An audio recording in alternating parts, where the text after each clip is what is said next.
got the invitation to speak and said sure, and then when I looked at who the speakers were and all of you that were attending, I asked our PR department, are you sure? I mean, you know, these are giants in the industry, and we haven't even opened a senior housing place yet. I think there's a mistake.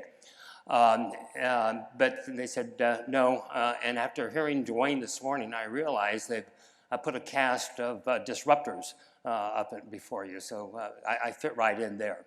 But generally, with the restaurant business, with community development, in the first years of each of those, as we were doing different things, I was sort of regarded as a kook until we got into it a while, and then suddenly I became a visionary. I'm not sure just where that view changed, but so I guess now I get to talk about some of the kooky ideas, so I'm just going to share with you some of what we're doing. Now I realize the one place that I am different is I'm closer to needing the facilities we're talking about than anybody else in the room. But along with that, I've also experienced a different period in time. So I am about 6 weeks before the baby boom generation started. So being born at the end of 1945, I've sort of watched how the baby boom generation has changed as almost everything about our society as we became the buyers and changed the markets. But I knew 5 of my great-grandparents, which is pretty rare.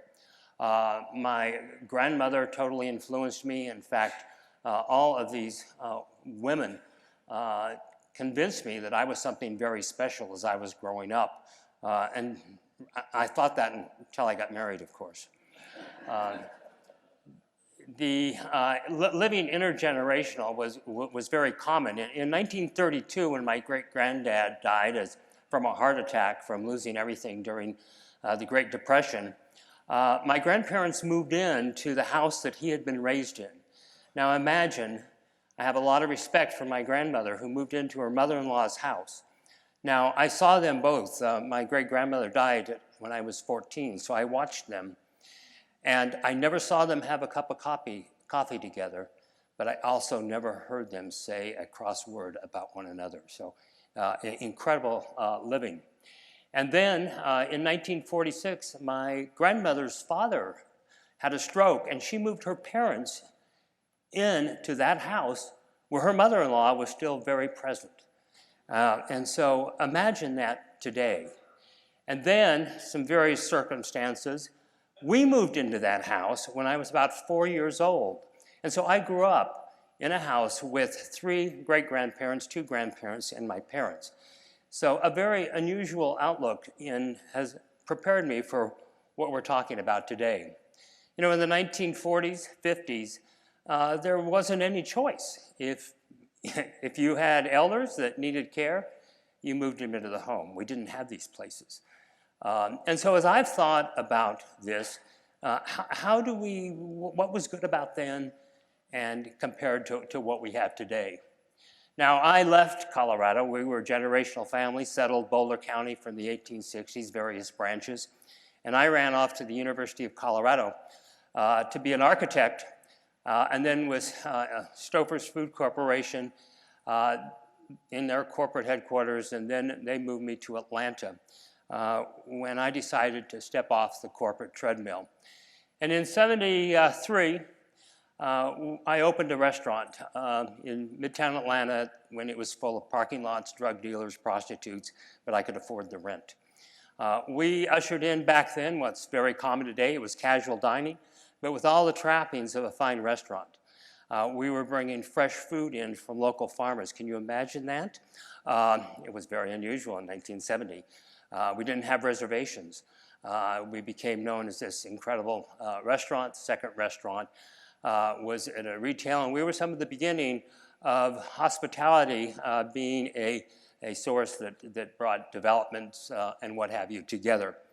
I had a great time growing that into multiple restaurants in multiple states. We went public, and it was fun until it wasn't.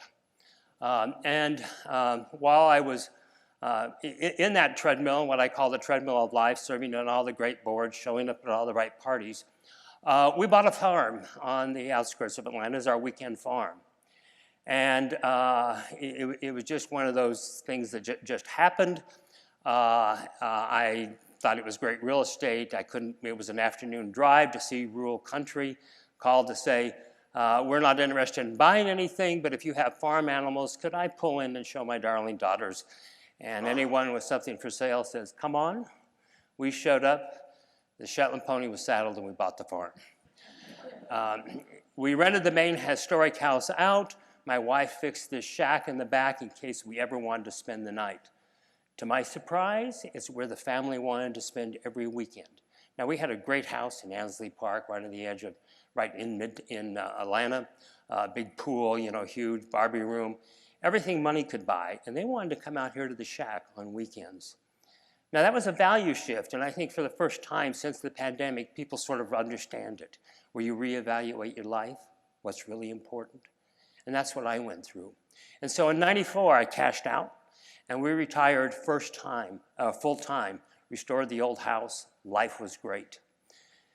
And then in my 6th year of retirement, we became concerned about urban sprawl. This was some of the last available land in metro Atlanta. There had been terrible schools, no services, so it had been sort of left untouched. But it was about to change. And so I went about organizing. I first started buying more land. And at 900 acres, I realized I couldn't do that. I see where Elon Musk is buying his own town in Texas, and what a group of the Silicon Valley folks are buying all this acreage outside here, all very quietly. Well, I didn't have that money, so I went about a public process of bringing 500 landowners together, both pro-development, pro-preservation. And in a 2-year session, we changed zoning in Fulton County on 40,000 acres, and now we've become our own town, 40,000 acres. And we've taken our land to show how you can cluster that development and save 70% for agricultural use. There's nothing like that in the United States today. We use the countryside of England as our model. All of the professional land planners, lawyers, all thought I was nuts. So we worked only with universities, Texas A&M, Georgia Tech, University of Georgia, and have created a new model that's now being watched, and we have developers coming around the country. We have various components to that. One of the big things is saving the countryside. But now as we're starting, we have various areas. We've focused on arts, agriculture. Now we're on health and wellness. Part of that is how are we going to have the seniors? One thing for sure, the grandmothers of today are very different than my grandmothers.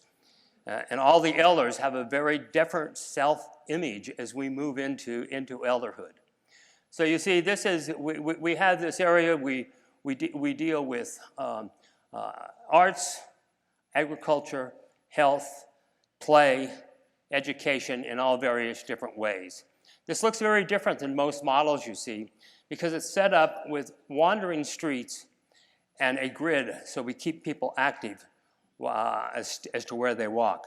Now, it's a community that has a lot of different things. So here you see it's the agriculture. In fact, we're the beginning, if you've heard of agrihoods. That started at Serenbe. We have a transfer fee, and so through our transfer fee, every time a house is sold, 1% goes in. We put $1 million into arts programming, education at all edges, and health. So we're developing now, we're about to break ground on our first campus. It's 7 acres we don't talk about senior. We talk about aging in place. And so this is an aging in place campus. We have, let's see, does this have a pointer? I'm not sure it does. Maybe? Well, no. I'll just tell you. So you can see this 7-acre campus is across the street from our school. We have a school that's built up in someone's basement several years ago, and now we are building a campus for 450 students. We have opened the first 2 buildings. across the street. So you can see the Acton School campus, if you're familiar, that's out of Austin. We have paths that are going through the Aging in Place campus so that the kids will take a shortcut right through the campus. We're putting the teen center in the middle of the campus. We're putting the arts rooms and all are over in the school. It's across from the pool. We have what we call Prom Field Road. That's all from the time my kids were in high school, and we had the prom field, 300 kids camping out all night on prom nights. We ended up just calling that the road, so that's how it's Prom Field. But everything down here is a lot of activities, a lot of the youth. And so it's for all those accidental collisions between the two bookends of society. And these are the bookends that I think in the last few decades have been separated from each other in how we've built places. And I think during the pandemic, those are the two groups of people that were most affected and felt very isolated and very much in prison. And that's why we talk about a lot our free-range elders. It's amazing the people that come to the community maybe to visit and they say, wow, did you see that 7-year-old? I didn't see a parent anywhere. He's wandering around the street, you know, or in the woods. We're so fearful that it's affecting our kids. They're in fear. I don't know if anyone's familiar with Richard Lou's book, Last Child in the Woods. Anybody know that? If you have kids, get it. Part of the brain is not developing. He just put the research together because our children are living in such structured social and built environments. And it's affecting what you consider their common sense. This was coming out of the universities. And so you know, there's a lot of things about child development that there, and also it's important how they have that relationship between the various generations. And so that's what we're trying to do. Also, right across the street from the campus, we already have a building that's filled with medical service providers. We've had a various journey dealing with some of the major folks. We initially built that building because Mayo was coming in. Of course, we were doing some innovative things, and when I got to the final board, they shut it down, scared them to death. We've had various journeys, and so we just said we're going to do it independently. And it's now filled with doctors, traditional, pediatrician, Chinese doctor, some of the, you know, really alternative medicines, yoga, what have you. And then next to it, we have the Live Works, which is, you know, fee simple. Somebody buys it. There's a retail down on the street level with 2 units of housing above it. And it is filled with also, it's becoming an attractive area. You don't have to have a health provider or anyone associated with health, but that's what's happening. So from cold pressed juice to Pilates studio to a whole alternative medicine. The small animal vet, she lives upstairs. Her clinic's downstairs for small animals, so it's all range. And so this is the campus that we're in the midst of developing. This gives you the site plan. So you have the one building, the large building you see there. That's 2- and 3-bedroom apartments above a street level of retail. It's all glazing. That's the restaurants and various shops and all that would appeal. And then we have 24 attached cottages and 24 independent cottages. One of our consultants that we found, in fact, they came to look at Serenbe. We've developed relationships. The head group out of the Netherlands, if you read about Dementia Village. And so they're helping us think about how to create pockets of community within the pockets. And so how often do you have a community room, a library that people gravitate to, and how close to their front door? And so that whole campus is being laid out with that idea. But you see, they're all paths that take you right through to the school, the pool, and so that will be totally integrated. This is what the building looks like. It's not nearly as dynamic in color that we're doing. There's various colors. It's open air. You'll see straight through this campus. You can't really see it through the campus. But down at the bottom is a stream where there's paths, and that's where the horse trails are, kids riding bikes. So anywhere you're in that campus, you're going to see all this activity. And you connect totally to nature on the one side while you're connecting to all the activities of the kids and what have you on the other. Here is the center of that room. Look at all the staircases. We've hidden all the elevators. You know, we have the architects have done a lot of senior housing, and oh man, they probably still think I'm a kook, but we're getting things done, you know, rearranging all that. I said, no, I don't want the elevators out front. I don't want them to be convenient. Let's put a lot of staircases in. I mean, you know, this idea that seniors should all live in flat places. Have you seen the health of some of the elderly French? Or you know, you get over there and they have a 6th floor walk up that they worked in for years, and they're still walking up and they're still healthy. You know, I don't want to create a place that considers people old and they can't move. In fact, just the opposite. Let's keep everybody moving. This is about vitality. It's about walking and keeping active. And so we're doing things like that to change it. We're using color, and this is pretty calm compared to what we're actually doing. The architects are still having problems with me, but we hear the studies where to be active, to keep the brain active at the end of life, it's very similar to the beginning of life. I was in a senior housing in Sweden, and it was all, you know, yellow sofas and red throw pillows and all the primary colors. And you could just feel the difference in the attitude of the residents and how they were feeling. And so we're using all primary colors for the interior and exterior. So we're going to have this range of blue and greens and yellows and orange exterior. And the first group that the architects gave me, it kind of had the colors. I gave them the whole color range, and they're just like, oh my God, this guy's crazy. I know I could hear what they were saying on the other side. And the first set, they just kind of had it pasted on. I said, no, embrace color. Had the same problem with the school board in the buildings we just opened.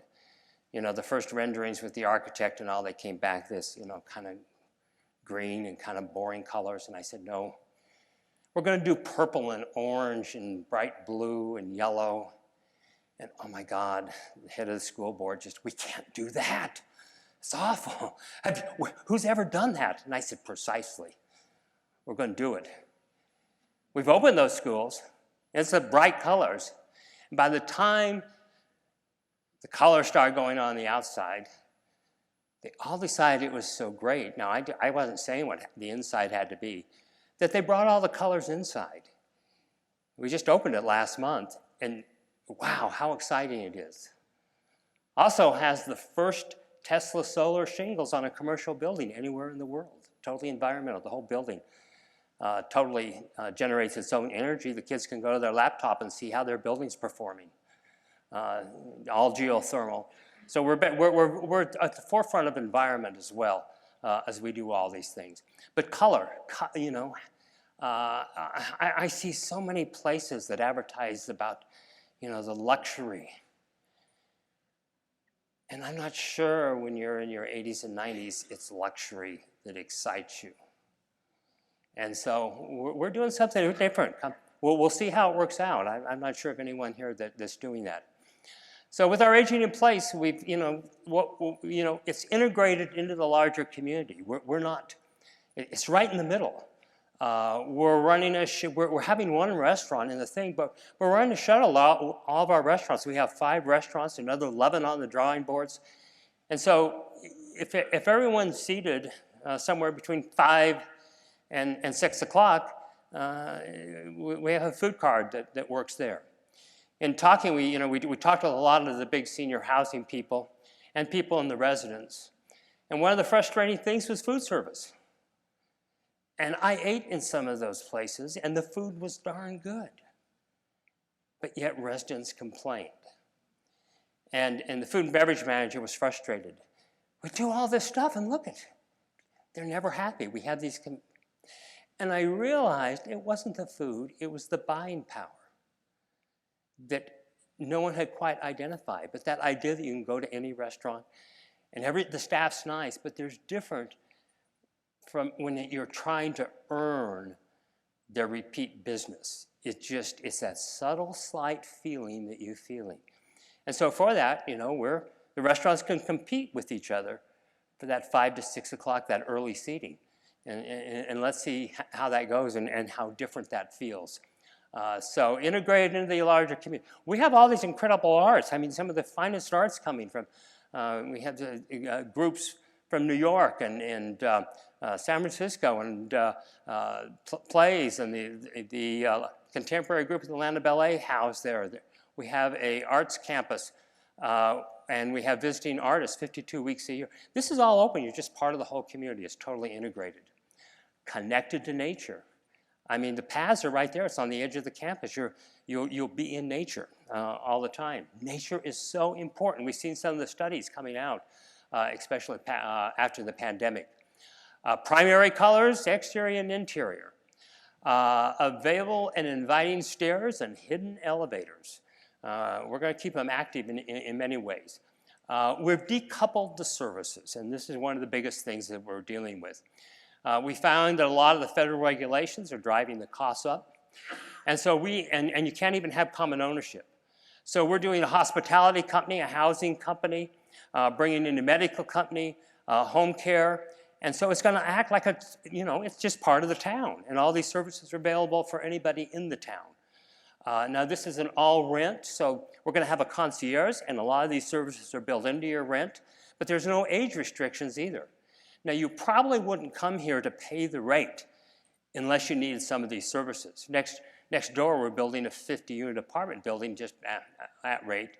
But the only reason you would come across the street at these higher rents is if you wanted some of these services that we're building in. And so these are kind of new, innovative ideas, but we'll see how it works out. But it reminds me a lot about how I grew up in a household with 4 generations and the richness that brought to me that I've carried through life. And I see many of the places that we're building today, it reminds me of boarding a cruise ship to death. And I don't want to take a journey and I know everybody else is headed to the same place. I want to hear the laughter of children and interact and be part of a bigger community rather than just a community of a bunch of old people. And so come see us if you're in the Atlanta area. We're southwest of Atlanta, 25 minutes from the airport. And we're trying a whole new experiment. Thank you very much. Thank you so much.